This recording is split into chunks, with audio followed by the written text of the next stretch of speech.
जैसे ब्रेक से पहले हम स्वामी जी से बहुत सारे पॉइंट्स पर बात कर रहे थे और वहाँ पर हमने एक इम्पॉर्टेंट पॉइंट पर रुक गए थे ब्रेक के लिए। वो इम्पॉर्टेंट पॉइंट ये था, परमात्मा हाँ, स्वरूप का फिजिकल रूप क्या है, फिजिकल, और जो दर्शन करते हैं तो किस स्वरूप में करते किस हैं। रूप में करते हैं। देखिए, तो जैसे सभी को तो महाराज जी इसमें मेन जो साइंटिफिक रीजन ये है कि सबको अलग अलग रूप में भगवान के दर्शन होते हैं। किसी व्यक्ति को राम के रूप में दर्शन हो जाते हैं, किसी को भगवान शिव के रूप में दर्शन होते हैं, किसी को अल्लाह के रूप में दर्शन होते हैं, किसी को क्राइस्ट के रूप में होते हैं, और इस तरीके से सभी को अलग अलग, किसी को देवी के रूप में होते हैं। तो अगर हमारे को किसी चीज़ का दर्शन अलग अलग रूपों में होता है तो लॉजिक ये है कि फिर भगवान भी बहुत सारे होंगे, फिर एक भगवान कहाँ से हुआ। हम इस पे बताते हैं। बहुत अच्छा प्रश्न है। इसमें लॉजिक भी है और साइकोलॉजी भी है और फिलॉसफी भी है। तीनों चीजें। हाँ, अब कैसे तीनों को अलग अलग करके हम बता रहे हैं कि फिलोसफिकली गॉड कैसा है, लॉजिकली क्या है और साइकोलॉजिकली क्या है इसका सिस्टम। फिलोसफिकली गॉड एक है, परमात्मा एक है और परमात्मा निराकार है। वो त्रिगुणातीत है, अनलिमिटेड है, असीम है, अपार है, शब्दातीत है। शब्द में उसकी व्याख्या नहीं की जा सकती, क्योंकि एक बूंद समुद्र की व्याख्या कैसे कर पाएगा। ये सृष्टि के जो भी हैं जीव, सब बूंद भी बोलना बड़ा ही लग रहा है, वो उससे भी छोटे हैं। अब हमारी अपनी दृष्टि से गॉड का रूप कैसा है और क्या है। लोग कहते हैं कि परमात्मा ने सृष्टि की रचना की। हम अपने दिमाग से हम कहते नहीं, ईश्वर ने सृष्टि नहीं बनाई है। तो किसने सृष्टि बनाई है? तो हमारी अपने, संभव है कि किसी न किसी फिलॉसफी से मैच करेगा, लेकिन ये हमारी अपनी थॉट है। किसी न किसी दर्शन से आता ही होगा, क्योंकि ये भी थॉट ऊपर से आ रहा है। जी। तो हमारी अपनी सोच है कि ईश्वर ने सृष्टि नहीं बनाई, ईश्वर ही ये सृष्टि है। ईश्वर का विस्तार ही सृष्टि है, पूरी सृष्टि ईश्वर है। अब लोग कहते हैं कि कण कण में भगवान है। हम कहते नहीं। आप कहें कैसी बात कर दी, कण कण में भगवान होते हैं। हम कहते नहीं, कण कण में भगवान नहीं होते, हर कण भगवान है। यहाँ का हर कण भगवान है। जीव निर्जीव, जिसको निर्जीव मानते हैं, मान लो लकड़ी है। साइंस के हिसाब से, ऐसे तो आदमी के हिसाब से लकड़ी निर्जीव है, लेकिन साइंस के हिसाब से उसमें इलेक्ट्रिसिटी है, क्योंकि उसमें एटम है, उसमें परमाणु है और उसमें इलेक्ट्रॉन प्रोटॉन न्यूट्रॉन है। न्यूक्लियस में प्रोटॉन और न्यूट्रॉन है और इलेक्ट्रॉन चक्कर लगा रहा है 2n² से ऑर्बिट्स में। हाँ, 2n² से वो चक्कर लगा रहा है। आप उसको घिसेंगे तो उसका आयन ऊपर होगा और इलेक्ट्रिसिटी आ जाएगी। मतलब जिंदा है वो लकड़ी भी जिंदा है, वो पत्थर भी जिंदा है, वो कागज भी जिंदा है, जिसको आप टुकड़े टुकड़े करके कंघी लगा के देखते हैं उठता है, या आप कोई भी कपड़े को घिस के देखते हैं, इलेक्ट्रोस्टैटिक्स। हाँ। तो अब इसमें ईश्वर हर कण में नहीं है, हर कण ईश्वर है। शब्द बदल के हम बोल रहे हैं। और ईश्वर ने नहीं बनाई, उसने विस्तार किया। शास्त्र कहते हैं एको अहम बहुश्यामी, कि परमात्मा को इच्छा हुई कि मैं एक से अनेक हो जाऊं। तो परमात्मा को भी इच्छा होती है, क्या वो इच्छा से बंधा हुआ? शास्त्र कहते नहीं, वो तो बंधा नहीं है। तो ये है क्या जो इच्छा हुई? तो जो प्रोसेस हुआ एक से अनेक होने का, उसी को इच्छा करना कह दिए। और इस प्रसंग में एक बात दिमाग में आ गई, वो भी हम सुनाना चाहेंगे कि स्वरूप के साथ एक बड़ा प्रश्न जुड़ा हुआ है कि सृष्टि कब बनी और कैसे बनी। लोग कहते हैं कि अंडा पहले आया या मुर्गी पहले है। कई लोग कहते हैं कि अंडे से मुर्गी बनती है, इसलिए मुर्गी ही पहले आई होगी। तो कहते नहीं, अंडा ही पहले आया होगा। फिर कहते नहीं, मुर्गी से अंडा निकलता है तो मुर्गी पहले आई होगी। तो इसका समाधान ढूंढना बड़ा मुश्किल है, ये बड़ा अनसुलझी पहेली है। लेकिन इसका समाधान एक खेल के रूप में हम आपको बता रहे हैं कि सृष्टि कैसी है और ये कौन सा खेल खेला गया। ईश्वर ने अपना विस्तार किया, एक को हम बहुश्यामी किया और एक से अनेक आत्माएं हो गई। तो उन आत्माओं से कहा कि एक हम खेल खेलने जा रहा है, तो जो इस गेम में आना चाहे आ सकते हैं। तो कुछ आत्माओं ने कहा हम नहीं खेलेंगे, हम जैसे थे वैसे कर दीजिए। मतलब आत्मस्वरूप में फिर से विलीन हो गए, वो परमात्मा हो गए। और जो अलग हुई अस्तित्व में आत्माएं, उन्होंने कहा जब आ ही गए हैं तो खेल लेंगे। तो क्या खेल है, रूल क्या है इसका? बोले नियम का पालन करना पड़ेगा। खेल ये है, 2 तरह की खेल हम इसमें बताते हैं। उन्होंने कहा खेल ये है कि एक कोठरी है जिसको काजल की कोठरी कहते हैं, और उस कोठरी में आपको जाना है, और उसमें 84 लाख दरवाजे हैं। कोठरी के अंदर एक दरवाजा खुला है, सारे बंद हैं। किसी बाकी दरवाजे से आप बाहर निकल नहीं सकते, सिर्फ एक ही दरवाजे से बाहर निकलने की सुविधा है। और कोशिश करना कि काजल लगे ना, और जितना जल्दी आप आ जाएंगे फिर से आत्मस्वरूप को प्राप्त हो जाएंगे, आप परमात्मा हो जाएंगे। और ये भ्रम है, माया है, एक खेल है, ये गेम है, और इसलिए फंस के आप परेशान मत होना कि हम क्यों, क्या हो रहा है। तो बोले अरे अभी गए और अभी आए, सब अंदर चले गए। अब अंदर गए तो इतनी कालिक थी कि समझ में नहीं उनको आ रहा था। ऊपर भी कालिक, नीचे भी कालिक। अब इधर से दीवार से बचने की कोशिश करें तो ऊपर से छू जाता थोड़ा सा, तो सबको कालिक लग ही जाती थी। और रूल था कि अगर कालिक लगी तो बैक, फिर जाइए पीछे, और पीछे से फिर खेल शुरू करिए आप। हाँ, वो गेम आपका उछलता ही रहेगा। अब जितने लोग गए उसमें से आधे से ज़्यादा तो भूल ही गए कि हम गेम खेल रहे हैं। उन्होंने मान लिया कि यही जिंदगी है। जब आगे बढ़ते थे तो इसको कहते थे ये पुण्य हुआ है, बड़ा सुख मिल रहा है, आनंद की अनुभूति हो रही है। और जब उनको फिर बैक भेजा जाता था कालिक लगने के कारण, तो कहते थे ये पाप है, हमको सजा दी जा रही है। और हाँ, उसी में रोना धोना, क्योंकि दरवाजे थे, अलग अलग दरवाजे पे भेज दिया जाता था। मतलब 84 लाख योनियाँ जो हैं ये दरवाजों के रूप में, और एक ही दरवाजा मनुष्य योनि का खुला हुआ रखा कि यहीं से निकलेंगे आप। तो एक खेल तो ये हुआ। उसमें से कुछ मास्टरमाइंड थे जो बच के निकल गए। अच्छा, हाँ, कुछ मास्टरमाइंड थे जो बच के निकल गए, तो परमात्मा ने कहा बड़ी जल्दी आ गए आप। तो बोले नहीं नहीं, बड़ा कष्टकारी है, हम नहीं जाएंगे अब दोबारा। बोले एक काम करो, कुछ को तो जाके ले आओ। हाँ, आपको आइडिया मालूम है कि कैसे आप बच के निकल गए हैं इस गेम को, तो आप एक काम करो, आप जाओ कुछ को लेके आओ। तो फिर से गए वो, और वहाँ गए तो बोले यही पैगंबर है, ये अवतार है, यही सदगुरु है, और इनको रूल पता है। तो उन्होंने ये कहा कि हम जाएंगे तो, लेकिन कालिक लगे भी तो हम पीछे नहीं जाएंगे, ये हमको ख्याल रखिए। तो बोले ठीक है, आपके ऊपर कर्म बंधन लागू नहीं होगा, आपके ऊपर हमारे द्वारा आप अलग से भेजे गए हैं इंस्ट्रक्शन के लिए, इसलिए आपके ऊपर जनरल रूल लागू नहीं होगा जो खेल में है। आप मिस्टेक भी करेंगे तो मिस्टेक नहीं माना जाएगा कि आप इंस्ट्रक्टर हैं, आप पार कर चुके हैं उस कोर्स को। आप टीचर हैं, आप पढ़ा रहे हैं, तो आप गलती भी कर गए कभी तो कोई उसमें हाँ माफ़ की जाएगी। तो वो गए और बारी बारी से कुछ लोगों को लाए और समझाते रहे, वही सदगुरु हो गए। जो पहुंच गए एक बार और फिर लौट के आए, उन्हीं को सदगुरु या गुरु कहा जाता है। अब दूसरा खेल इसके लिए सांप सीढ़ी का खेल बताया। बोला एक लूडो का खेल है, इस लूडो के खेल में सांप सीढ़ी का खेल होता है, और सांप सीढ़ी के खेल में आपको जाना है और पासा फेंकना है, नंबर जैसा आएगा उसके हिसाब से बढ़ना है। तो उन्होंने खेलना शुरू किया। खेलते खेलते पासा फेंका, नंबर आया, अचानक वो नंबर पहुंच गया सीढ़ी के ऊपर और अपने आप ऊपर पहुंच गए। तो इसको कहा गया कि ये पुण्य है।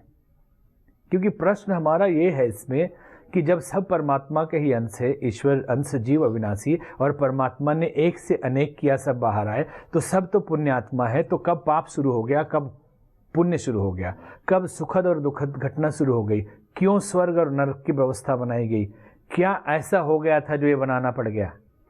बड़ा असमंजस वाला प्रश्न है।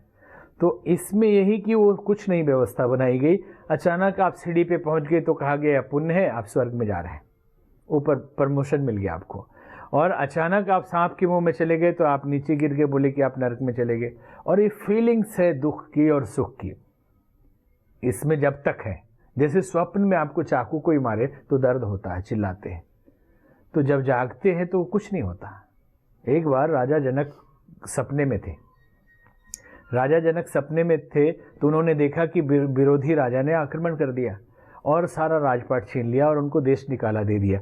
भूख प्यास से व्याकुल 3 रात उनको लगा अपना बॉर्डर पार करने में, और कोई उनको पानी पीने को भी नहीं देता था।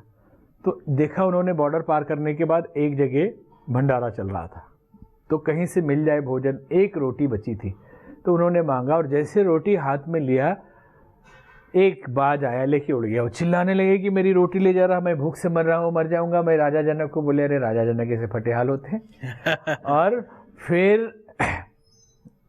तब तक नींद खुल गई उनकी। देखिए सारी दास दासियां हैं, खाने का सामान रखा हुआ है, सब कुछ है।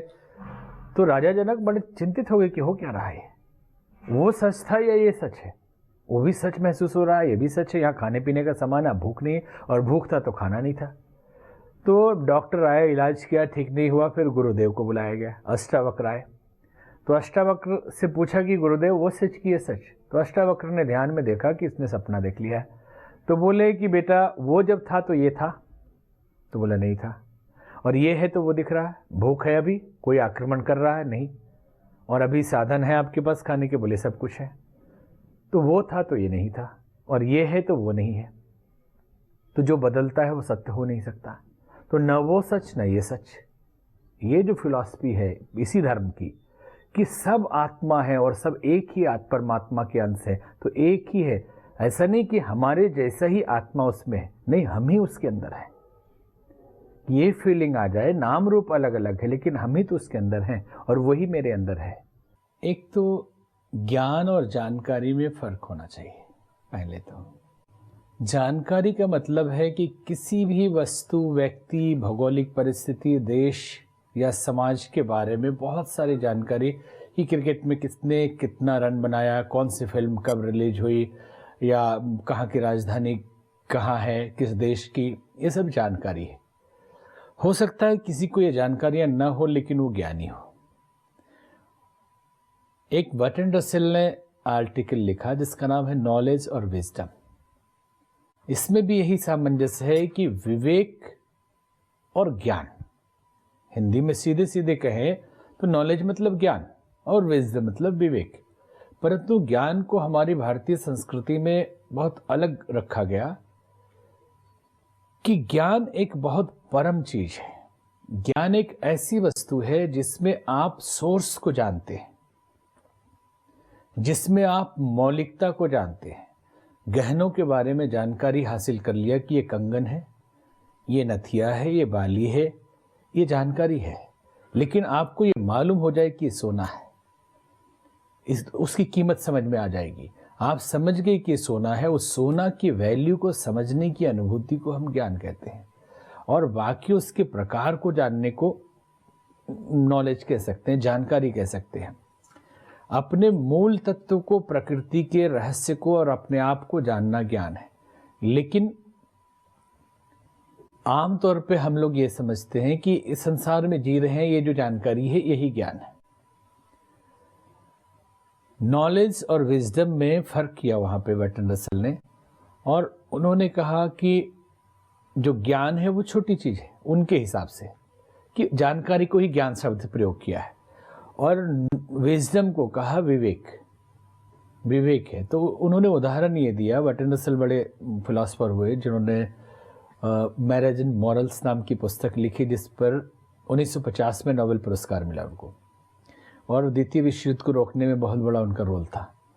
तो उन्होंने कहा कि आज समाज में नॉलेज के कारण लफड़ा हो रहा है, परेशानियां हो रही है, ज्यादा बुद्धि शब्द प्रयोग किया, वो ज्ञान वास्तव में नहीं है। हमारे हिंदुस्तान के या इंडियन फिलॉसफी के हिसाब से वो ज्ञान नहीं, वो जानकारी है, बुद्धिवादिता है, इंटेलेक्ट है सीधे सीधे। तो उन्होंने ये कहा कि बुद्धि ज्यादा बढ़ जाने पे स्वार्थ भी बढ़ता है, और उसको स्वार्थ प्रयोजन में ईर्ष्यावश भी प्रयोग किया जा सकता है।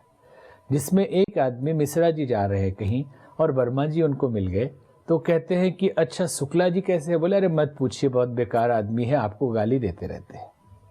और मिश्रा जी जब शुक्ला जी से मिले तो बोले कि वर्मा जी कैसे हैं? तो बोले मत पूछिए, अभी तो मिले थे, आपको गाली दे रहे थे। तो लड़वाने का काम जो है ये उनके हिसाब से नॉलेज कर रहा है, मतलब बुद्धि कर रही है।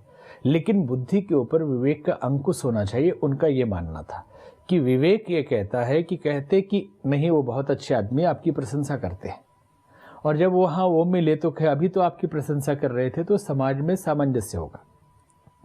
तो मूल विषय आपका था कि सब जानने के बाद भी हम समस्याओं का समाधान नहीं कर पाते, ये कैसा ज्ञान है, और ज्ञान कौन सा है जो समाधान कर दे।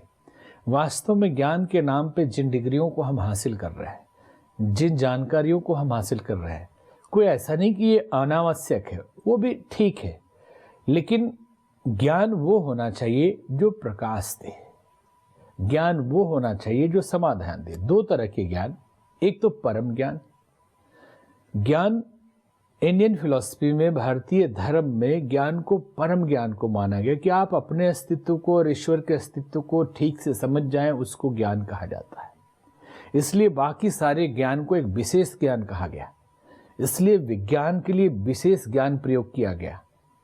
विज्ञान को ज्ञान नहीं कहा गया, एक प्रकार का ज्ञान है ये, जिसको हम साइंस कहते हैं। Science is part of that real knowledge. वो उसका एक प्रकार है कि विशेष ज्ञान का एक भाग, ये विज्ञान। लेकिन तो विशेष ज्ञान क्या है? होल ज्ञान, जो पूरा ज्ञान है, असली मूल को जान लेना, जो सोने के बारे में हमने कहा, वो है। अब दूसरे स्तर पर ज्ञान को व्यवहारिक रूप में हम समाज में अगर समझने की कोशिश करें तो हमारी दृष्टि से ज्ञान वो होना चाहिए जो जीवन में समाधान दे, जीवन में रोशनी दे, जीवन में पथ प्रदर्शन करे। हम PhD कर लें, हम MBBS कर लें, हम MD कर लें, आज पढ़ाइयाँ हो रही है, लोग पढ़ाई करते हैं, MBBS करते हैं, MBA करते हैं, अमेरिका जाते हैं, इंग्लैंड जाते हैं, ऑक्सफोर्ड जाते हैं, कैम्ब्रिज जाते हैं, लौट के आते हैं सिर्फ पैकेज के लिए कि इतने का पैकेज मिलेगा, बढ़िया नौकरी है, बढ़िया नौकरी, उसको ज्ञान है। तो किस बात का ज्ञान? जीने का ज्ञान। उसको व्यवहारिक ज्ञान मालूम नहीं है, उसको इमोशन समझने की वृत्ति नहीं है, एक दूसरे की बात नहीं समझ सकता।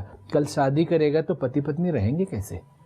तो आज पूरे समाज में आप देखेंगे गांव के गंवार लोग में भी उतना तलाक नहीं होता जितने पढ़े लिखे लोग लड़ते। तो ज्ञान का मतलब है जीवन में सहजता ला सके, जो जीवन के समस्याओं का समाधान कर सके, जो परिस्थितियों को विपरीत होते हुए भी हमारे अनुकूल बना सके, जो एकदम बिगड़ रहे परिस्थिति में भी आनंद दे सके और निष्कर्ष निकाल सके, वो ज्ञान है। कि मन से आदमी चलता है, मन और विचार ही आदमी को चलाते हैं। कोई संसार में ना अच्छा होता है ना बुरा होता है। जिसके पास जैसे विचारों की अधिकता होती है, बाहुल्य होता है, वो वैसा क्रिया करने लगता है। चिंतन से चरित्र और व्यवहार बनता है और हमारी पर्सनालिटी वैसी मान ली जाती है। लेकिन हमेशा वो नहीं रहता। जैसे ही हम भिन्न भिन्न विचारों के संपर्क में आते हैं, हमारा व्यवहार बदलने लगता है और व्यक्तित्व भी बदल जाता है, क्योंकि विचारों का समूह ही मन है और मन ही आदमी को चलाता है।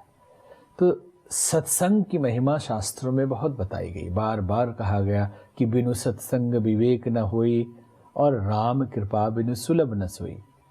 इसलिए कहा गया कि ईश्वर की कृपा मतलब आपको अनुकूलता मिलती है, आपकी परिस्थितियां ठीक होती है, आप सुखी होते हैं, आनंददायक परिस्थितियों में रहते हैं, मतलब ईश्वर की कृपा है, यही मानते हैं ना। तो ईश्वर कृपा करेगा तो आपका भाग्य बदलेगा। How can we change our destiny? भाग्य कैसे बदल सकते हैं? तो द सीक्रेट के हिसाब से या और भी चीज़ों से हम देख रहे हैं, हमारे शास्त्र कहते हैं मन एवं मनुष्यानाम कारण बंध मोक्ष हो। मन ही मनुष्य के बंधन और मुक्ति का कारण है। तो इसको अलग अलग शब्दों से समझे हम कि मन ही मनुष्य के उत्थान और पतन का कारण है, मन ही मनुष्य के सुख और दुख का कारण है, मन ही मनुष्य के लाभ और हानि का कारण है, मन ही मनुष्य के स्वर्ग और नरक का कारण है। तो मन क्या है? विचारों का समूह है, अर्थात विचार ही सुख दुख का कारण है, विचार ही लाभ हानि का कारण है, विचार ही उत्थान पतन का कारण है, विचार ही स्वर्ग नरक का कारण है। तो अगर विचार बदल दिया जाए तो भाग्य बदल जाएगा, विचार बदल दिया जाए तो हम नरक से स्वर्ग में पहुंच जाएंगे, विचार बदल दिया जाए तो दुख से सुख में पहुंच जाएंगे। और इंडिया हमेशा से स्पिरिचुअल है और स्पिरिचुअलिटी ही इसकी ताकत है, इसके सोल है, इसकी आत्मा है। सारी दुनिया से लोग भारत में आए और इसके सीक्रेट को ढूंढते रहे, डिस्कवर करते रहे। ज़रूरत थी आप जैसे लोगों की जो अपने घर की चीज़ों को डिस्कवर कर सकें, और आज की नई पीढ़ी को इस डिस्कवरी को उनके तक पहुंचाना ज़रूरी है, जिससे कि वो अपनी पहचान कर सके। हमारी संस्कृति क्या है, हमारी धरोहर क्या है, हमारी परंपरा क्या है, हमारी विरासत क्या है, हम कौन है। आत्मिक रूप से अलग बात है, लेकिन एक परंपरागत रूप से कि हमारा देश क्या है, हमारे देश की संस्कृति, हमारी सभ्यता, हमारे संत, हमारे ऋषि मुनि, हमारी परंपरा, उनके रिसर्च, उनके शोध, अग्न्यास्त्र, विमान, पुष्पक विमान, आकाश मार्ग गमन, सिद्धियाँ और संतों की तपस्या और उनका गौरव और ये गौरवमयी इतिहास इस देश का, फिर कैसे हम विश्व गुरु थे, जगत गुरु थे और फिर होंगे।